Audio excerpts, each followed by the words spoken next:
Hey guys, in the fast lane here. In this video, we're going to be talking about how to make a body kit support for your car or truck with PVC pipe. Now, with a lot of front bumpers, plastic or fiberglass, even body kits, when you get a lot of wind on them, on the sides, it tends to push in the side of the bumper. You want the air to go to the side of the vehicle, gets better aerodynamics. We're going to get into that right after this.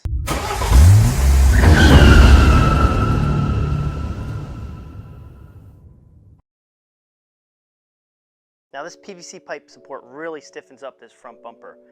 Instead of using steel, which could act as a harmful projectile, go through your tire, get caught up in your engine bay, and even rust, PVC pipe is flexible, but yet stiff enough to hold this front bumper.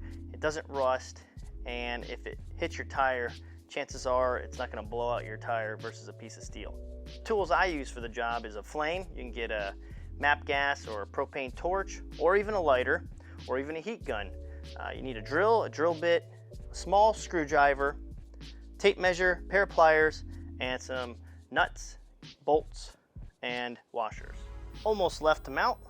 Don't forget to get yourself some PVC cutters. You can also use a hacksaw, chop saw, but these work best. And the PVC pipe. This right here is 3/4, 8 foot at your local hardware store. I chose the dark gray because, well, it just looks better. Now what you're going to want to do is go ahead and measure out where you're going to mount this PVC pipe. So find your spot. Mine's right there. And then you'll come down and also pull out your bumper to get it to where you want it, then measure it. Another note is you're going to be bending the PVC pipe at the bottom 45 so you can bolt up into it. So take that in consideration. So 16 inches is where I cut this one at, and that's what I'll need. Each vehicle is going to be different, so measure yours, find out where you're going to mount it, and then go from there. There's 16 inches lined up. Go ahead and mark it, and we'll cut it. Next, we're going to measure 1 inch down from both sides and mark it. You're going to actually want to scratch this in. I'm just going to mark it with a marker because when we heat it up, it'll melt that off. So 1 inch on that side. Flip it over, and another 1 inch on this side as well. You can just take a flathead screwdriver, give it a little scratch. Same thing on this side. Now we're going to go ahead and heat the part that we marked. So above that line, both sides, just keep rotating it.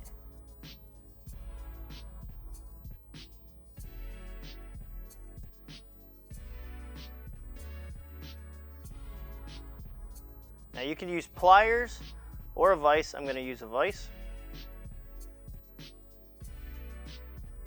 And once you got it all good and warm, we're going to stick it in the vise and squish it down. There's that. We're going to put it in right where the mark was. So don't go any further than that. We're going to compress it.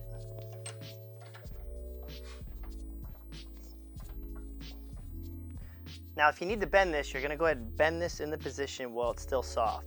So if you need a 45 or a 20-degree angle, do it now and hold it in that position.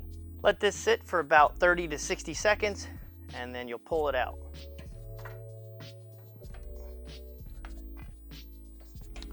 And that's what you get. You get yourself a nice compressed piece, and we'll drill this out later. We're going to do the other side, but the other side requires at least a 45-degree angle. Now it's not going to be the same angle as this, it's going to be the opposite. So if this one's going this way, the other one's going to go this way. So keep that in mind before you go ahead and clamp it down. Alright, if we have it this way, we're going to turn it this way in the vise. So whichever way is the opposite, which is this way, we're going to go ahead and compress it at the 1 inch mark.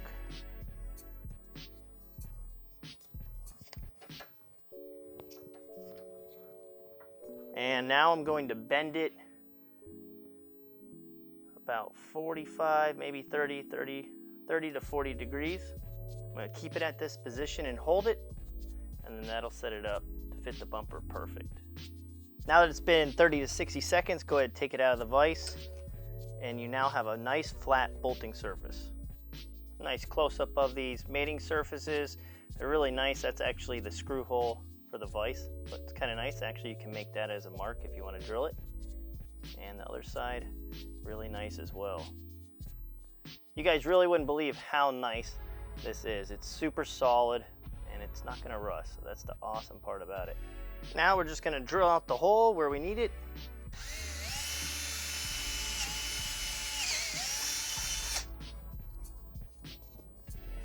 Same thing to the other side.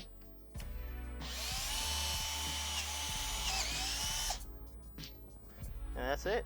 Now the last two steps are get some washers and bolts, and you're gonna have to space out wherever you need it. Each vehicle is gonna be different, but as you can see, once this one's bolted up, it's flat here. You go ahead and take your hot screwdriver, you're gonna heat it up and line it up where you need, pull out your bumper, and then push the screwdriver down through the PVC pipe support, in through the bumper, pull it out, shove your bolt and washer and nut in there, and you're good to go. Each vehicle is gonna be different, so just take that in mind. You may even have to tack on a nut somewhere so you can put a bolt through it. When you're heating up the screwdriver, you're gonna wanna see the flame turn orange. Once this flame turns orange, that means the screwdriver is hot enough to go through the plastic. So give it a second. And there we go. You can see how the flame's turning orange.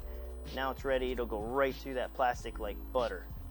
The idea is once you get this above the bumper, you will slide this hot screwdriver through there and straight through the bumper, just like that, and it will melt a hole instantly through that bumper, and you'll be able to feed a bolt through, and you're pretty much done. A closing tip I'll leave you with is make sure that you put this PVC pipe facing forward if you can. You don't really want it straight up and down, and you definitely don't want it coming back towards the tire. One, the tire may hit it, but two, if in case an accident hits the side, it's not gonna shove that PVC pipe directly into the tire.